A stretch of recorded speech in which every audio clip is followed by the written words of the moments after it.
दोस्तों नमस्कार, स्वागत है आपका दीक्षा क्लासेस के यूट्यूब चैनल पर। तो दोस्तों पिछली क्लास में हमने मैथ्स की प्रतिशतता यूनिट के बारे में चर्चा की थी। आज हम उससे संबंधित सवाल देखने जा रहे हैं जो आपकी प्रत्येक प्रतियोगी परीक्षाओं में पूछे जाते हैं।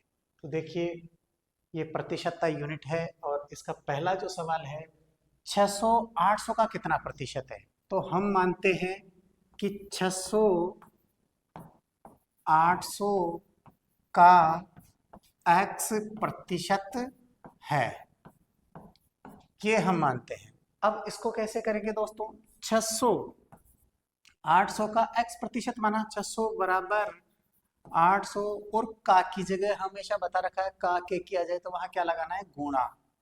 800 का x की जगह x और प्रतिशत की जगह क्या लगाना है? बट्टे में 100। अब ये सवाल है आपका। अब इसको आपको सोल्व आउट करना है और x की वैल्यू फाइंड आउट करनी है, x का मान याद करना है। 600 इक्वल टू 8, अच्छा ये 2 जीरो से 2 जीरो कट हो गए तो यहाँ 8x, ठीक है। अब हम क्या करेंगे? 8x इज इक्वल टू 600, तो आपको ध्यान रखना है x बराबर 600 में अगर आप 8 का भाग देंगे तो क्या आएगा? 8 एकम 8 और 8 टू 7 टू 56। 60 में से अगर 56 माइनस करते हैं तो 4 शेषफल बचते हैं और 4 के आगे लगे 0 तो 40 हो गया।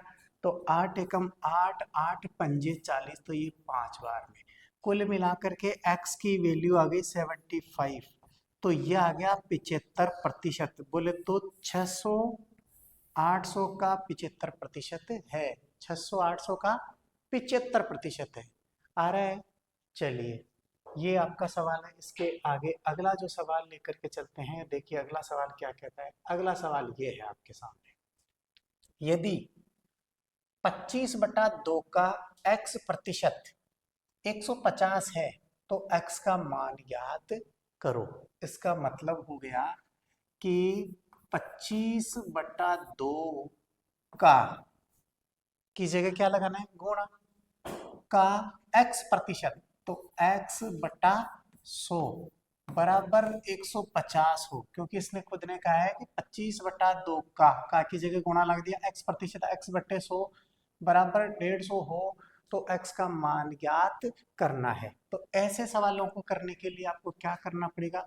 सीधा सीधा आप देखिए क्या करेंगे। 25 एकम 25, 25 चौके 100, ठीक है। 4 बार में कट गया तो ऊपर x आ गया x और यहाँ 4 दूना 8 बराबर इस तरफ आ गया 150।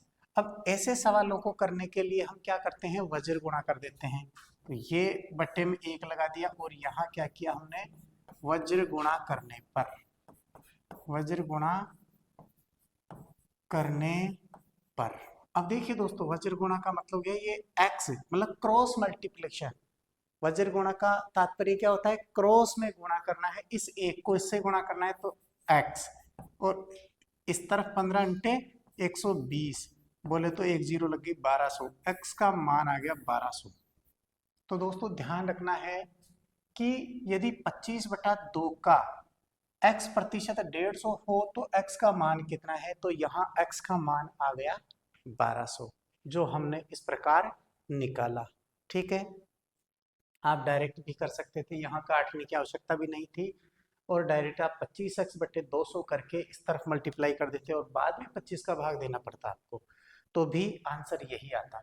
लेकिन कोशिश ये करनी चाहिए जितनी डिजिट को छोटा किया जा सकता है वैसा करके अगर आप करेंगे तो आगे आंसर आने में दिक्कत नहीं आएगी और आप जल्दी ही रिजल्ट तक पहुंच जाएंगे। चलिए, तीसरा प्रश्न आपका इस यूनिट का। तीसरा प्रश्न आपसे कहता है वह संख्या क्या है जो 850 से 40% अधिक है। देखिए, माना कि वह संख्या x है, वह संख्या क्या है जो 850 से 40% अधिक है? कितना प्रतिशत? 40% अधिक है। इसका मतलब हम क्या करेंगे? माना कि वह संख्या x है। क्या है? वह संख्या क्या है जो 850 से 40% अधिक है। तो इसका मतलब ये ध्यान रखना, 850 की वैल्यू हो गई एक तरीके से 100, और ज्ञात क्या करना, उससे 40% अधिक, तो 140 की वैल्यू आपको ज्ञात करनी है।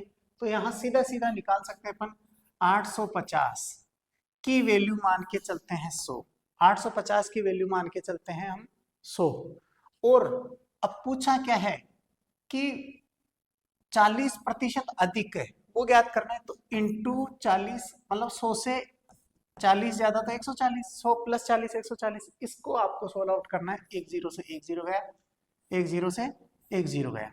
अब आपके सामने यहां बचा है 85 इंटू 14, तो इसको मल्टीप्लाई करेंगे, 14 पंजे 70 की जीरो, और 14 पंजे 70, 14 की 84, 14 7 98, 14 इंटू 112, 112 और 7 कितने होते हैं भाई, 119, 119। बोले तो आपका जो आंसर आया है वो आया है 1190। क्या है सवाल, क्या था, वह संख्या क्या है जो 850 से 40% अधिक है। कितने प्रतिशत, 40% अधिक है। तो आपको ये ध्यान रखना है, हमने ये माला वाला पोर्शन इसको हटा देना है एक बार के लिए। आप तो डायरेक्टली, क्योंकि 850 जो है वो वैल्यू है 100 की, हम उसको मान के चलते हैं 100, ठीक है। तो 100 है, तो उससे 40% अधिक, उससे 40% अधिक, तो इसका मतलब 100 है तो 100 से 40 एक्स्ट्रा 140, तो 850 की वैल्यू 100 है तो 140 की आपको फाइंड आउट करनी है। इस प्रकार से आपका यह सवाल क्लियर हो जाएगा, ठीक है। अगला क्वेश्चन, वह राशि कौन सी है जो 540 रुपए से 30% कम है। वहां अधिक था, यहां कम है, तो यहां पर भी यही ध्यान रखना है, वह राशि कौन सी है जो 540 रुपए से 30% कम है। इसका मतलब ये जो 540 है, 540, ये हम मान के चलते हैं 100 के बराबर, ठीक है। इससे 30% कम, 30% कम, इसका मतलब 70, क्या 70, तो यहाँ एक जीरो से एक जीरो गया, एक जीरो से एक जीरो गया, तो इनको मल्टीप्लाई करना है 54 इंटू 7, तो ये हो जाएगा 7 चौक 28, और ये 7 पंजे 35, 36 37, 378, 378 इसका आंसर हो जाएगा। देखिए कैसे समझना है, यहां दिया गया वह राशि कौन सी है जो 540 रुपए से 30% कम है। 540 रुपए से कितना परसेंट, 30% कम है। तो 540 100 के बराबर मानते हैं, 540 वैल्यू है 100 की, तो 30% कम, 100 से 30 कितना हो जाएगा 70, तो यहाँ 70 से मल्टीप्लाई कर दिया हमने। और अब दो जीरो से दो जीरो गए, तो 7 को 54 से आपने मल्टीप्लाई किया तो 378 आपका आंसर आ गया, ठीक है। चलिए अगला क्वेश्चन, नेक्स्ट जो आपका क्वेश्चन है वो कुछ ये कह रहे हैं, ऐसी संख्या बताओ जिससे 720 20% अधिक है, जिससे, इसका मतलब क्या कह रहा है, ये ऐसी संख्या बतानी है, ऐसी संख्या बताओ जिससे 720 20% अधिक है। इसका मतलब ये हुआ कि 720 जो वैल्यू है वो 120 की है। 720 वैल्यू किसकी है, 120 की है, क्योंकि 20% अधिक है। ऐसी संख्या बताओ जिससे 720 20% अधिक हो, तो यहां ध्यान रखना है, ये जो 720 है ये वैल्यू किसकी है, 120 की, क्योंकि 20% एक्स्ट्रा, तो हमें मालूम करना है 100 किसकी वैल्यू, क्योंकि यही तो पूछ रहा है, क्योंकि 100 से ही तो 120 एक्स्ट्रा रहेगा ना 20%, तो इसलिए ऐसी संख्या माना कि वह संख्या 100 है, तो यहाँ 100, अब 100 की वैल्यू आपको ज्ञात करनी है, तो 100 जीरो से जीरो गया, 12 एकम 12, 12 छिंग 72, 6 गुणा 100 बराबर 600, एक ही लाइन में आंसर आ रहा है दोस्तों, ये ध्यान रखना है। ठीक है, चलिए अगला छठा क्वेश्चन। छठा क्वेश्चन आपको क्या कह रहा है देखते हैं।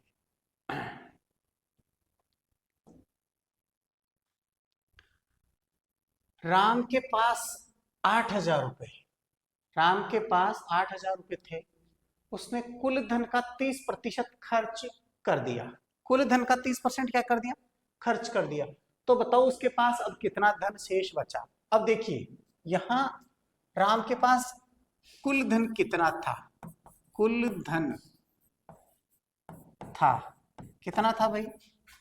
8,000। ये उसके पास 8,000 रुपए थे। अब कुल धन का 30% खर्च। अब खर्चा, यहां क्या लिखेंगे अपन? खर्चा। अब खर्चा दोस्तों ध्यान रखना है, खर्चा कितना हुआ? 30%। बोले तो 8,000 का, अच्छा पहले अपन क्या करते हैं,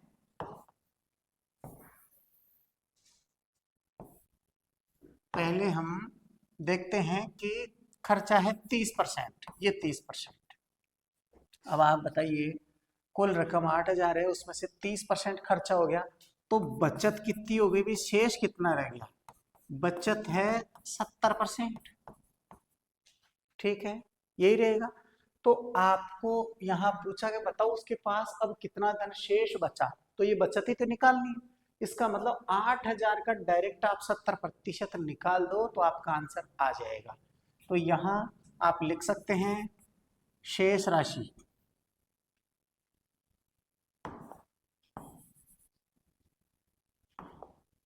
शेष राशि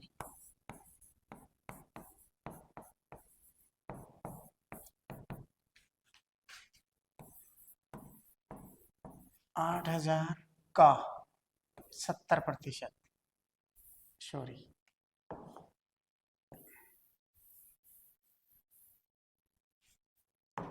ये आपका 8,000 का 70%, प्रतिशत का मतलब बट्टे में 100, इसको सोल्व आउट करना है। तो ये आप 2 जीरो से ये 2 जीरो गए, तो ये 8 7 56 और ये 2 जीरो शेष है, तो ये 2 जीरो मतलब शेष राशि जो बची है वो 5600 रुपये बची है। अर्थात किसी व्यक्ति के पास में पैसा बचा हुआ पैसा था 8,000 रुपये, उसमें से उसने 30% राशि को खर्च कर दिया। तो बताइए उसके पास शेष कितना कितना बचा? तो शेष जो बचा है वो आपका बचा है 5600।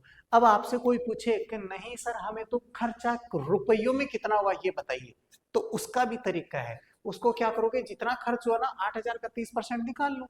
जैसे ये तो शेष राशि थी, बाकी आप यहां निकालेंगे खर्च। खर्च के लिए क्या हुआ? 8,000 का 30%, क्योंकि 30% ही तो खर्च कर रहा है वो बंदा। तो ये 2 जीरो से 2 जीरो गए, 8 तिया 24, ये लो 2400 रुपये क्या हो गए उसके खर्चे के। मतलब उस व्यक्ति ने 8,000 में से 2400 रुपये खर्च कर दिए, फिर बच गए शेष 5600। अगर आप इसको और इसको जोड़ देते हैं, किसको? बचत को और खर्चे को जोड़ देते तो मूल रकम आ जाती है, जो मूल रकम कितनी है?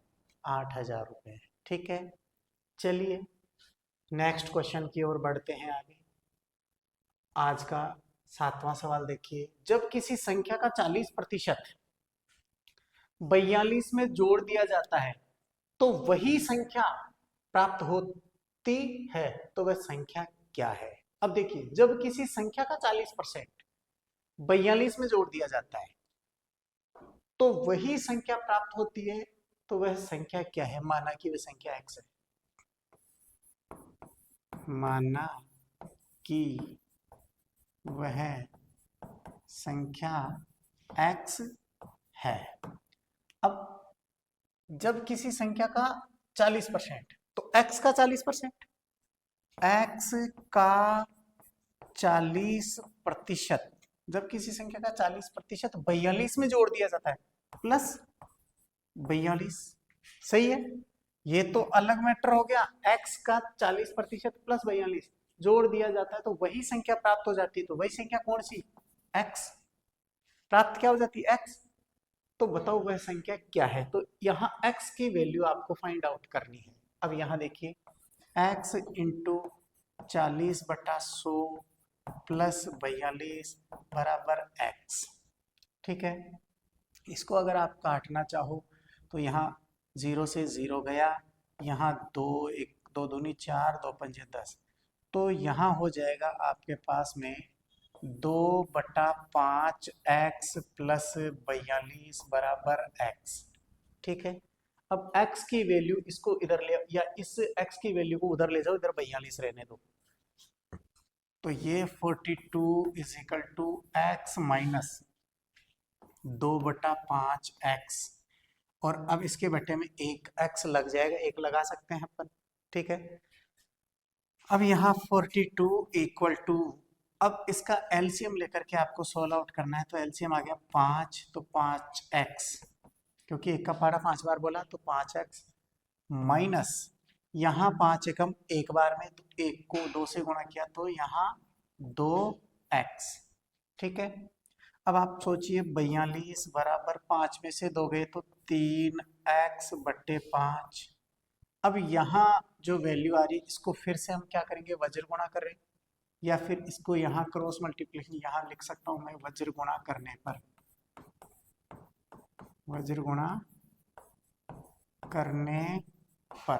अब वज्र गुणा करने पर देखिए दोस्तों, इसको इससे करूंगा मैं, 5 दूनी 10 की 0, 5 चौके 20 और 1 21, 210, और इस तरफ एक को इससे करें 3x, तो यह लिख सकता हूँ मैं 3x इज इक्वल टू 210, आगे चल करके x इज इक्वल टू 210/3, 3 एकम 3, 3 7 21 बोले तो 70, तो x की वैल्यू आ गई 70।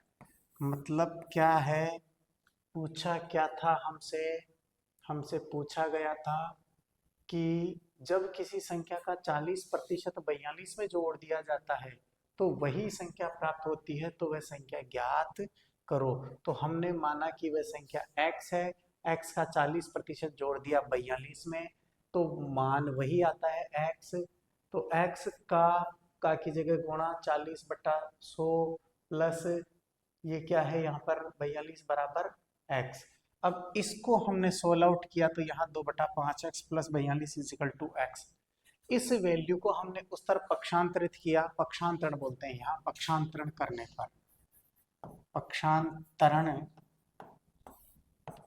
करने पर, इट मीन्स साइड चेंज करने पर, इसकी साइड उधर की तो चिन्हों में परिवर्तन हो जाएगा, ये प्लस का था उधर जाते ही माइनस का हो गया, तो 42 अपनी जगह है, इक्वल टू का साइन है, x अपनी जगह है, ये 2/5x वाला जो पॉजिटिव था वो उधर जाके नेगेटिव हो गया।